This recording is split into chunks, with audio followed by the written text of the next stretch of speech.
Hey guys, Liam from Team Gund again.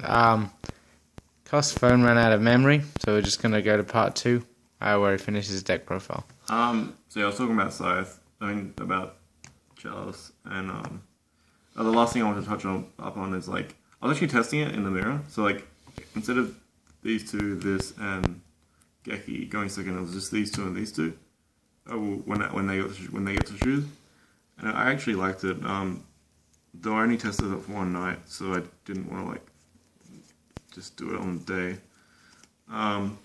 though.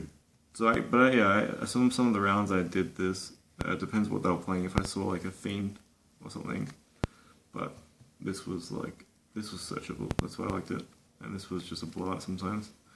So I Geki just for the mirror basically, just going like when I couldn't choose, and sometimes against Cosmo if they weren't playing artifacts, I'll just side this in and go to all Geki.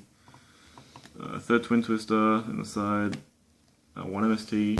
It was actually really good. Like just more outs of anti-spell and floodgates that you don't want to see. You just need one because you have 3 Twin Twisters. So and emptiness. I decided to put this in like literally like the day before. I was talking to my friend Stephen Swee on the way home from like, I don't know what we're doing, but I think we're getting like food or something. And I was like, if everyone's taking out Twin Twisters in the mirror, why don't we just side this in going first? And he was like, oh yeah, that seems really dumb, because there's 0 outs. We're talking about Dragon's Bind, that's right.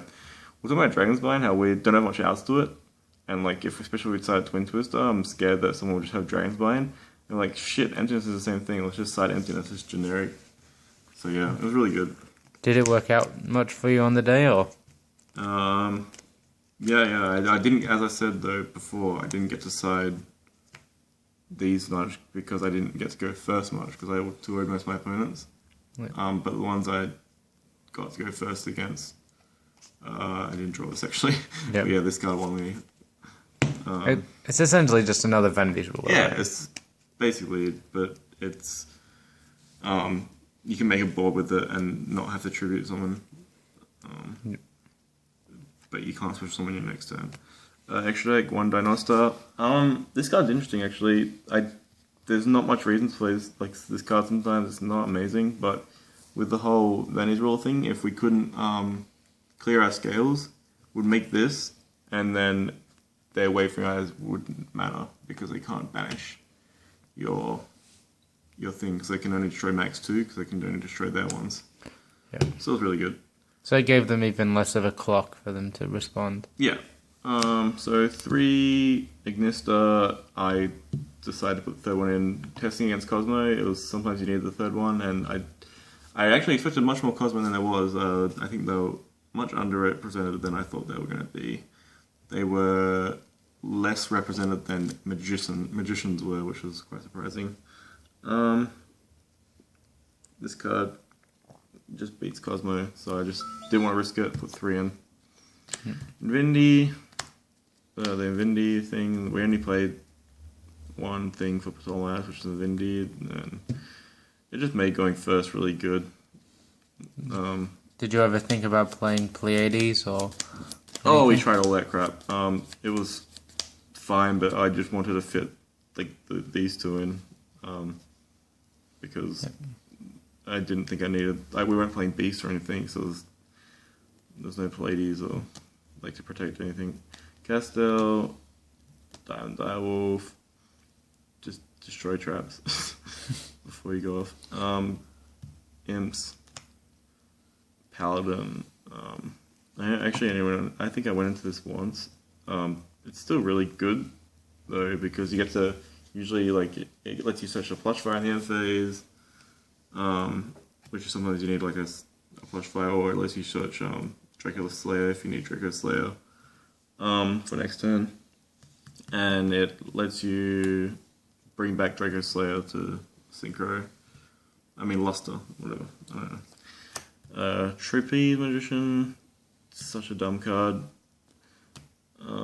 Ragnar Zero, this is like basically another like slot we didn't really need, but we just put it in because it was actually coming up quite a bit with Mirror Conductor.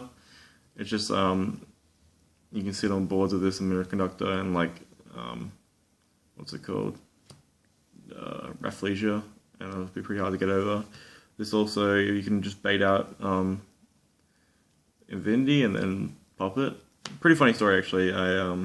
Someone Gradle Eagled my Invinity, and then I had a Regna Zero and I just popped the Invinity, and he couldn't do anything because I already negated something with it that turn.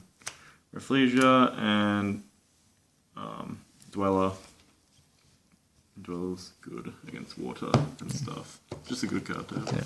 So are there any changes you'd make to the deck going forward? Or going forward, I actually would like to try Instant Fusion. Like, we tried it, we played it so much, like, at one stage.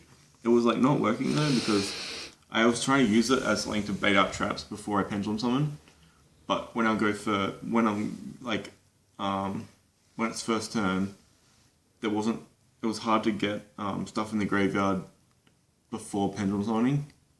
You had to, like, I don't know, discard a Juggler or something, just randomly, like, in the battle phase, and that's just not good. But I think Instant Fusion is too broken because, like, straight after your turn one, it's just so dumb. Even in your turn one, if they don't have traps, you just Pendulum Summon, and then you Instant Fusion. You can make like I know you probably run like Pallades or something. So there's just so much more options, like Nightmare as well. You can't obviously do that with Norden, but you could like Nightmare first and then like Rafflesia from Instant Fusion, so that's really hard to get past. Yep. So I think I want to try that more. There was something else. Side deck wise? the ruler thing? I'm not sure. I'll just do shoutouts. Yep. Shout out to Team Gund. Check out our page. Shout outs to the people I tested with, like Liam, who's there. Hello. Piers, Stephen, both Stevens. So Stephen Swee, Stephen Lau, and Jono. Stephen Lau, Stephen Swee, and Piers, all tops. Stephen Swee was playing Cosmo because that's all he could get hold of. But he would have played probably something like our build if he couldn't. So shout out to them. Shout out to like Rob, Let Me Cards. Shout out to. Got a leak. I don't even know. Harry Bird and Josh Conduit for being OG duelists. That's it. I don't know. And if I forgot you, I'm sorry. Bye. Yep.